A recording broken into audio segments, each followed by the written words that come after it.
Hello friends, welcome to government exams coaching. मैं हूं कपिल और आप देख रहे हैं हिंदी व्याकरण के मोस्ट एक्सपेक्टेड क्वेश्चंस की सीरीज का क्विज नंबर 1। दोस्तों, इस वीडियो में हमने हिंदी व्याकरण के मोस्ट एक्सपेक्टेड क्वेश्चंस को इंक्लूड किया है। तो दोस्तों, अगर आपने हमारा YouTube channel government exams coaching अभी तक सब्सक्राइब नहीं किया है तो प्लीज चैनल को सब्सक्राइब कर लीजिए। चलिए दोस्तों, शुरू करते हैं अपनी क्विज नंबर 1।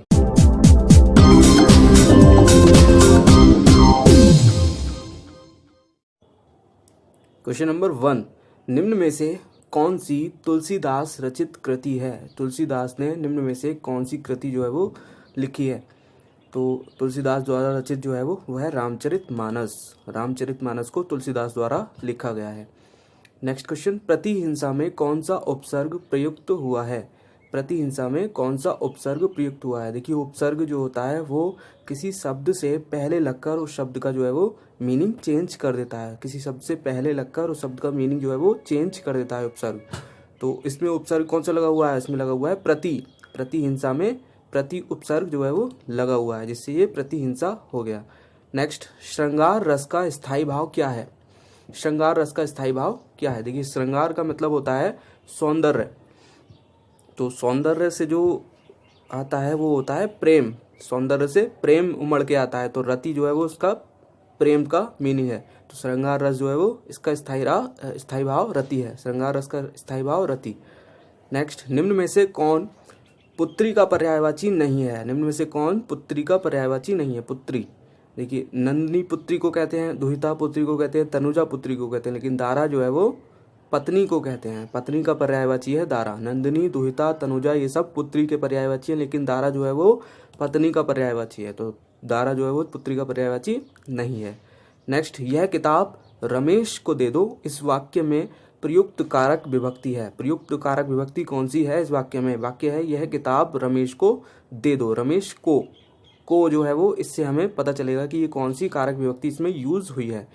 तो देखिए, इसके जो मेथड है वो ये है, कर्ता ने कर्म को करण से के साथ के द्वारा संप्रदान के लिए अपादान से या अलग होने के विषय में जो अपादान आएगा, जैसे करण से, नॉर्मल में तो अगर से है तो करण आ जाएगा, और अगर अलग होने में कोई चीज अलग, जैसे पेड़ से पत्ता अलग होता है तो उसमें अपादान कारक आएगा। पेड़ से पत्ता जो है वो गिर रहा है तो अलग हो रहा है, तो उसमें अपादान आ जाएगा। संबंध का के की अधिकरण में पर संबोधन हे भो हरे, ये जो रूल्स हैं, इन रूलों से ही जो कारक विभक्ति है वो पता चल जाएगी किसमें कौन सी कारक विभक्ति लगी हुई है। यह किताब रमेश को दे दो, तो को आता है कर्म, कर्ता ने कर्म को, तो को जो है वो कर्म, तो कर्म विभक्ति इसमें जो है वो यूज हुई है। यह किताब रमेश को दे दो, उसमें आया है कर्म विभक्ति। नेक्स्ट, मतैक्य में कौन सी संधि है? मतैक्य में कौन सी संधि है? देखिए, मतैक्य का अगर हम संधि विच्छेद करें तो मत प्लस ऐक्य, मत प्लस ऐक्य, और मत में लास्ट में आ रहा है आ और ऐक्य में आ रहा है छोटा ए, तो दोनों मिलाकर जब हो जाते हैं तो बन जाती है वृद्धि संधि।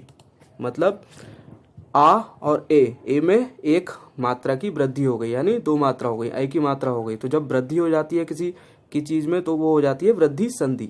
मतैक्य, ए की मात्रा ए में चेंज हो गई तो वो हो गई वृद्धि संधि। जब वृद्धि हो जाती है तो वो वृद्धि संधि कहलाती है। तो मतैक्य में वृद्धि संधि है। नेक्स्ट, उज्ज्वल का संधि विच्छेद क्या है? उज्ज्वल का संधि विच्छेद, देखिए, जब ता और जा मिलकर बनते हैं तो वो आधे जा में कन्वर्ट हो जाते हैं। इनके एक रूल्स हैं, कई रूल्स हैं इनके, अभी तो मैं डिटेल में नहीं समझा पाऊंगा। आगे आने वाले वीडियोस में मैं एक अलग सीरीज इसकी हिंदी की शुरू करूंगा, जिसमें हर टॉपिक पर अलग वीडियो बना दूंगा, तो उसमें क्लियरली आपको समझा दूंगा। तो उज्ज्वल का संधि विच्छेद जो है वो ता और जा, तो उज्ज्वल जो है वो उत प्लस ज्वल का संधि विच्छेद, उज्ज्वल का संधि विच्छेद उत प्लस ज्वल। नेक्स्ट, चौपाई के प्रत्येक चरण में कितनी मात्राएं होती हैं? चौपाई के प्रत्येक चरण में कितनी मात्राएं होती है? देखिए, चौपाई जो है सम्मात्रिक छंद है, इसके प्रत्येक चरण में 16 मात्राएं होती हैं। इसके प्रत्येक चरण में कितनी मात्राएं होती हैं? 16 मात्राएं चौपाई के प्रत्येक चरण में होती हैं। नेक्स्ट, मोर नाच रहा है, इस वाक्य में मोर क्या है? मोर नाच रहा है, इस वाक्य में मोर जो है वो क्या है? मोर जो है वो, देखिए, मोर जो है वो अपनी जाति को प्रकट कर रहा है, यानी एक अपनी ही जाति को प्रकट कर रहा है।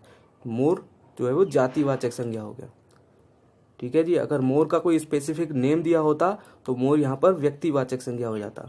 मोर का अगर स्पेसिफिक नेम दिया होता तो वो व्यक्तिवाचक संज्ञा हो जाता, लेकिन मोर जो है वो खुद दिया हुआ है, तो मोर जो है अपनी जाति को प्रकट कर रहा है, यानी कितने ही मोर जो है वो कितने ही होंगे, बहुत सारे मोर हो सकते हैं, तो इसलिए ये अपनी पूरी एक जातिवाचक संज्ञा बनाता है, जातिवाचक संज्ञा मोर है।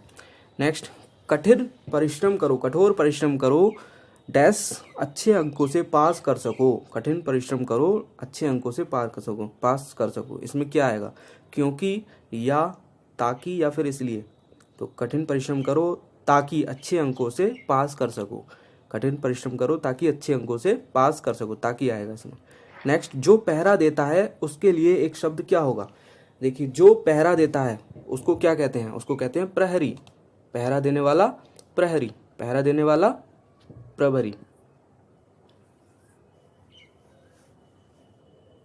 पहरा देने वाले को कहते हैं प्रहरी। नेक्स्ट, चुलबुलापन में कौन सा प्रत्यय है, चुलबुलापन में कौन सा प्रत्यय है। चुलबुलापन में लास्ट में देखते हैं, प्रत्यय जो होता है वो किसी शब्द के लास्ट में लगकर उसका मीनिंग जो है वो चेंज कर देता है। तो चुलबुलापन, पन में कौन सा आ रहा है, अन आ रहा है, तो अन जो की साउंड प्रत्यय है, चुलबुलापन में अन की साउंड आ रही है तो अन जो है वो उसमें प्रत्यय लगा हुआ है। नेक्स्ट, निम्न में से सही वर्तनी वाला शब्द छाटिए, सही वर्तनी जिसकी जो शुद्ध रूप में लिखा हुआ है, कौन सा शुद्ध रूप में लिखा हुआ है, देखिए विलक्षण, विलक्षण जो है वो सही शुद्ध रूप में लिखा हुआ है। नेक्स्ट, शुद्ध वाक्य का चयन कीजिए, शुद्ध वाक्य का चयन करना है, पाठ पढ़कर कल आइए, कल आइए पाठ पढ़कर, कल पाठ पढ़कर आइए या पाठ पढ़कर आइए कल। इसमें देखिए शुद्ध वाक्य कौन सा है, शुद्ध वाक्य है इसमें कल पाठ पढ़कर आइए, कल पाठ पढ़कर आइए, ये है शुद्ध वाक्य। नेक्स्ट, निम्नलिखित में से कौन योग ऋण शब्द है, योग ऋण शब्द निम्नलिखित में से कौन सा है। देखिए, योग ऋण शब्द होता क्या है, योग ऋण शब्द है बना कोई शब्द दो अलग अलग शब्दों से मिलकर बना हो, लेकिन उसका जो मीनिंग है वो कोई कुछ और ही हो, उसका मीनिंग कुछ स्पेशल हो, कुछ और ही हो। तो अगर पंकज को हम इसको फैक्टर करें इसके, तो पंक प्लस जा, पंक मतलब कीचड़ और जा मतलब जन्म लेने वाला, तो कीचड़ में जन्म लेने वाला, कीचड़ में जन्म लेने वाला क्या होता है, वो होता है कमल, कमल का फूल, कीचड़ में जन्म लेने वाला। तो पंकज का मीनिंग जो है वो एक अलग ही चीज हो गई, पंकज का मीनिंग जो है वो एक अलग ही चीज हो गई, कमल, तो कमल पंकज इसलिए योग ऋण शब्द हो गया। एक और एग्जाम्पल लेते हैं, जैसे दशानन, दशानन, दश प्लस नन, दशानन, 10 सिर वाला, 10 सिर वाला, 10 सिर वाला कौन होता है, वो होता है रावण। तो रावण जो है इसका अलग मीनिंग आ गया, तो अलग मीनिंग जब आ जाता है तो शब्दों के बेल से बने शब्द का जो अलग मीनिंग आ जाता है तो उसको बोलते हैं योग ऋण शब्द। तो पंकज जो है यहाँ पर योग ऋण शब्द है। नेक्स्ट, निम्न में से कौन सा आकर्षण का विपरीतार्थक शब्द है, आकर्षण का विलोम शब्द कौन सा है, आकर्षण का विलोम शब्द है विकर्षण। आकर्षण मतलब किसी चीज को अपनी तरफ खींचना और विकर्षण मतलब उसको अलग करना, तो आकर्षण का विलोम शब्द है विकर्षण। नेक्स्ट क्वेश्चन, मुट्ठी गर्म करना मुहावरे का अर्थ है, मुट्ठी गर्म करना। देखिए, मुट्ठी गर्म करने का मुहावरे का अर्थ जो है वो घूस देना है, रिश्वत देना, किसी चीज को किसी काम को कराने के लिए किसी को रिश्वत देना, घूस देना, मुट्ठी गर्म करना। नेक्स्ट, निम्नलिखित में से कौन सा शब्द हमेशा बहुवचन में प्रयुक्त होता है, कौन सा शब्द हमेशा बहुवचन में प्रयुक्त होता है, प्लूरल में प्रयुक्त होता है। हस्ताक्षर, समाचार पत्र, चिड़िया या तिजोरी। देखिए, हस्ताक्षर को हम जब हम कहते हैं हस्ताक्षर दे दिए या हस्ताक्षर किए हैं आ रहा है, इसका मतलब ये बहुवचन। समाचार पत्र को अगर कहेंगे समाचार पत्र पढ़ा, तो एक ही तो चीज पढ़ी, एक ही तो चीज पढ़ी, समाचार पत्र पढ़ा। चिड़िया आई, ऐसे नहीं कहेंगे कि चिड़िया आई, चिड़िया आई सिर्फ एक है चिड़िया। तिजोरी गई, तिजोरी चुर गई या फिर तिजोरी चुर गई, तो तिजोरी चुर गई तो एक ही तो तिजोरी चुरी। लेकिन हस्ताक्षर जो है, हस्ताक्षर को हम कहेंगे हस्ताक्षर दिए, ये नहीं कहेंगे हस्ताक्षर दिया, हस्ताक्षर दिए, हस्ताक्षर किए। तो ये विलोम शब्द में यानी बहुवचन शब्द का यूज होगा, यानी ये शब्द हमेशा बहुवचन में यूज होगा, हस्ताक्षर हमेशा बहुवचन में यूज होगा। नेक्स्ट, धरित्री का तद्भव रूप होगा, धरित्री का तद्भव रूप। देखिए, तत्सम और तद्भव में क्या अंतर होता है। तत्सम शब्द होते हैं जो संस्कृत से आते हैं और हिंदी में जैसे के तैसे ही यूज हो जाते हैं, संस्कृत से आए हुए शब्द हिंदी में जैसे के तैसे ही यूज हो जाते हैं। लेकिन तद्भव शब्द जो है वो संस्कृत से आते तो हैं लेकिन हिंदी में उनका कुछ अलग ही नेम यूज हो जाता है। तो धरित्री जो है वो तत्सम शब्द है और उसका तद्भव रूप होगा धरती। हिंदी में चेंज हो गया, इसको हम धरती बोलने लगे, पहले इसको तत्सम धरित्री जो है वो संस्कृत का शब्द है और इसको हिंदी में जब आया तो इसको हम धरती बोलने लगे, तो तद्भव रूप इसका धरती हो गया। नेक्स्ट, निम्न में से कौन सा संयुक्त व्यंजन है, कौन सा संयुक्त व्यंजन। संयुक्त व्यंजन क्या होते हैं, जो दो वर्णों के मेल से बनकर बने होते हैं। दो वर्णों के मेल से कौन बना होता है, ऐ नहीं बना होता, शा भी नहीं बना होता, ज्ञा बना होता है। किससे बना होता है? जा और उआ से। जा और उआ से मिलकर जब बनता है तो वो बनता है ज्ञा। तो ज्ञा जो है वो संयुक्त व्यंजन हो जाता है। नेक्स्ट, का उच्चारण स्थान क्या है? का उच्चारण स्थान क्या है? देखिए का जो है वो का वर्ग का वर्ण है, और का वर्ग के वर्ण जो हैं सारे वो कंठ से बोले जाते हैं। का वर्ग के सारे वर्ण कंठ से बोले जाते हैं। नेक्स्ट, मोहन अपने कार्य में दक्ष है, में रेखांकित शब्द का सही विकल्प चुने। दक्ष, मोहन अपने कार्य में दक्ष है और इसका हमें सही मीनिंग चुनना है। तो दक्ष का मतलब होता है, क्या होता है? चतुर, चालाक, प्रवीण, पूर्ण।